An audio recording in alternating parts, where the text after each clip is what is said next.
What should we watch going forward? Possible resignations, STF deployments or criminal referrals? I wish I was as optimistic as you are, Hugo. I'm just worried how many more organised hits we're going to be going ahead and seeing, knowing the way this thing is in actual fact going. So my worry is we're just going to be seeing more high-profile assassinations, more high-profile hits, criminal enterprises going ahead and You talk about procedure. Now, how unprecedented is it for a provincial commissioner to publicly implicate a minister? And what the Lieutenant General showed, there's no fault, there's no allegiances, there's no alliance. If you're wrong and you're behind any organised crime and you're associating with organised crime cartels, you're in the firing line. And the fact that he was in official garb shows he's not taking any prisoners and he's going to get to the bottom of it. He's on a mission and he's going to do what needs to enact. KwaZulu-Natal Provincial Police Commissioner Mkwanazi has slammed the disbanding of the task team investigating political killings in the province. Mkwanazi suggests that the unit was dissolved under dubious circumstances with instructions from the police minister. Mkwanazi says that through the work of the task team, a total of 436 suspects were arrested and charged. He adds that dozens of firearms recovered were linked to political killings. He gave an update on a number of issues earlier in Durban. We now speak to lawyer Ian Ellis. Ian, good to speak to you. Clearly, a lot has happened this afternoon, much of which has surprised you. What would you say caught you off guard?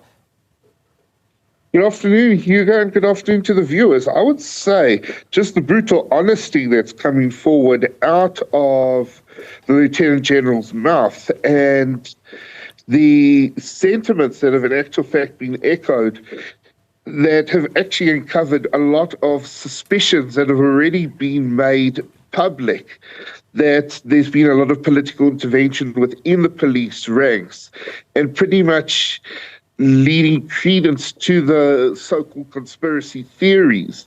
That is what is probably the most shocking aspect. But overall, just the sheer brutal honesty of what has been taking place within the police ranks and at such a high level as the ministerial level, it's quite shocking. I'll take it that the gloves are off, and that's because he was wearing these fatigues. I mean, that special task team uniform. What does it signify in practical or symbolic terms? Is this a deliberate move to signal elite alignment or send a message about his authority over the issue? Let me put it to you this way. It's his way of going ahead and showing he's going to do what's best for business and what's best for law and justice in this country. And sometimes law and justice don't always equate, but he's going to do what needs to go ahead and be done. And the fact that he was in official garb shows he's not taking any prisoners and he's going to get to the bottom of it. He's on a mission and he's going to do what needs to in actual fact be done, which is both a good thing and a bad thing because, well, let me put it to you this way, don't see a lot of procedures being kept in regards to that, and just the results are all that's going to count. You talk about procedure. Now, how unprecedented is it for a provincial commissioner to publicly implicate a minister? Let me put it to you this way, not in this day and age, and especially this one thing that we found in this country in specific with our quiet diplomacy within the ranks, that it's always there to protect the higher authority and protecting the hierarchy. And what the Lieutenant General showed, there's no fault, there's no allegiances, there's no alliance. If you're wrong and you're behind any organised crime and you're associating with organised crime cartels, you're in the firing line. And I think that's an important thing to go ahead and take a look at. It's the first time, it's an unprecedented aspect where we've actually seen a provincial head take on the minister in such a vigorous manner. Okay, so some of what's come out in this address is that the Deputy National Commissioner, Lieutenant General Sabia, removed 121 case dockets without knowledge or approval of the national or provincial commissioner, and he's been fingered. In fact, Police Minister Senzo Mchunu has been fingered in that process. The danger comes is that it's the same names that keep on appearing. And the fact is that those were high priority matters. Of those 121, we're dealing with a very specific type of unit. We're not just dealing with your average, with say, for example, low end Scholar Patrol investigation unit. We're talking about political killings where there's been rife, what's been linked in organized crime that goes into it, and who's actually benefited and who's received appointments and who's behind it. So we're dealing with one of the highest type of investigative units that we can in the country. And the one thing that it actually shows is that there's a new spine that's kind of growing to this, where you've got police officers, and that needs to be respected, like the Lieutenant General, who's saying, whoever you are, you're not outside of the range of our firing line, and we will go after you. And especially the fact that it's at a level where it's Sabia and Machunu who are actually being named in it, that's pretty frightening, because you're not going to get much higher than that. And if they say we will bring down these top dogs if need be, that's something that needs to be comprehended. This is truth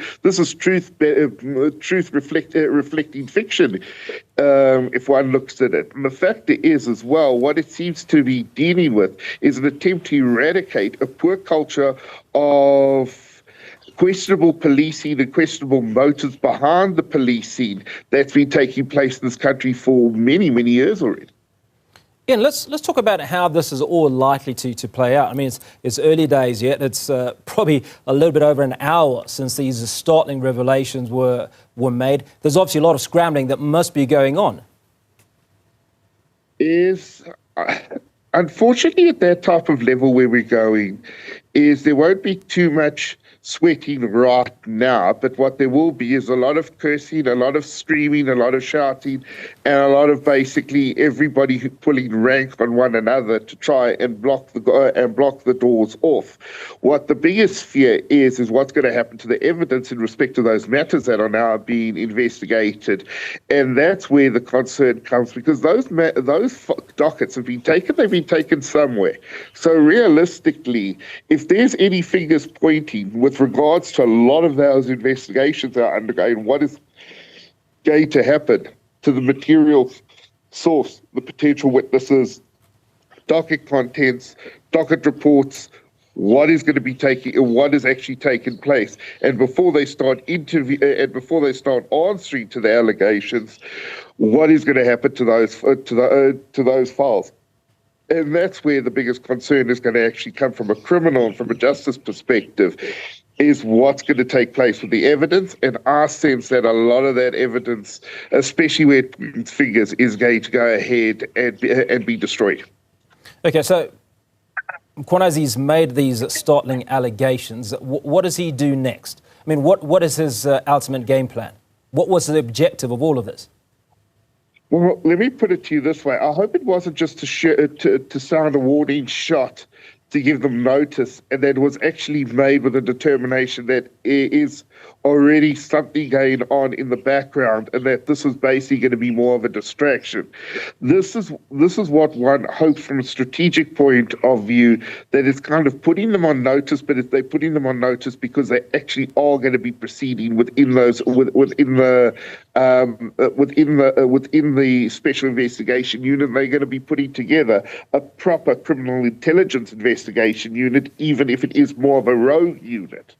But and hopefully, before they've shown their hand, they've already put everything that's necessary in place to do it. And Mkwanazi is just going ahead and going in there as the spokesman, more than basically the creator of something that's yet to be formed. If one can see that they've already got something underway, and now it's just basically trying to get these guys out. It's throwing the necessary grenade to smoke them out. When do we expect the NPA, if at all, to get involved? President Cyril Ramaphosa, we understand, is in Brazil at the BRICS summit. What's his take likely to be, and how is he going to react to this? Well, let me put it to you this way. like everything where we end up seeing it kind of unfortunately gets swept a bit under the carpet in South Africa at the moment, especially at certain levels like that. One needs to go ahead and understand that the MPA, although they are supposedly an independent party, they still are involved from a huge perspective and to get their directions from the government, from the government and from the presidency. So pretty much whatever the president is going to be indicating is going to be felt very soon within the NPA structures, if anything at all is going to be said. And they're going to say, you know what, until it's before us, we can't go ahead and do anything. The fact is that if one looks at everything, the State Capture Commission, all the names that were brought forward, all the potential charges, nothing has really materialized in reality. And unfortunately, I just hope that this isn't going to be yet another one of those aspects where the political involvement is going to outshadow what the necessary police involvement and prosecutorial involvement should be. All right. Let's look at specifics, Ian. Now, what do WhatsApp communications between senior figures like Kat Mokhotsi and Mkwanazi reveal about internal coordination or conflict at senior SAPS levels? Could leaks from these texts deepen public mistrust? Oh, absolutely. Absolutely. The fact is, when you've got leaks like that, you've got to be very careful from the aspect of where does the criminal enterprise end and where does the political savior begin? Because there's too much of an overlap. And there's too much involvement where there's questions at a government level as to their involvement. This should not be things where where our minister is actually involved in, and this should not go ahead and be determined through third parties leaking discussions that they've had. This shouldn't even involve people at that level, especially when they're deemed as independent contractors, because that then goes to the entire confines of their appointment to begin with. So these are devastating. This is shocking stuff to actually go ahead and hear in regards to any misdirection and any apprehension about there being a lack of corruption, and the government trying to sing they're cleaning their act up, because this type of thing flies directly in their faces. And finally, Ian, before we let you go, what should we watch going forward? Possible resignations, STF deployments or criminal referrals? Your thoughts? Let me put it to you this way. I wish I was as optimistic as you are, Hugo. I'm just worried how many more organised hits we're going to be going ahead and seeing, knowing the way this thing is in actual fact going. So, unfortunately, as much as we like to see, we're going to see some prosecutions. We're going to see government getting cleaned out. We're going to see a whole positive resurrection of our justice system. My worry is we're just going to be seeing more high-profile assassinations, more high-profile hits, criminal enterprises going ahead and culling into one another's territories. So it's going to throw the cat amongst the pigeons. I'm hoping that they'll follow what you're going to go ahead and be saying, and there's going to be a search to power of all that's good. I unfortunately am not sharing your optimism, and just see that there's going to be people who are white-knuckling for power, and that's going to lead to a lot more bad things happening going forward.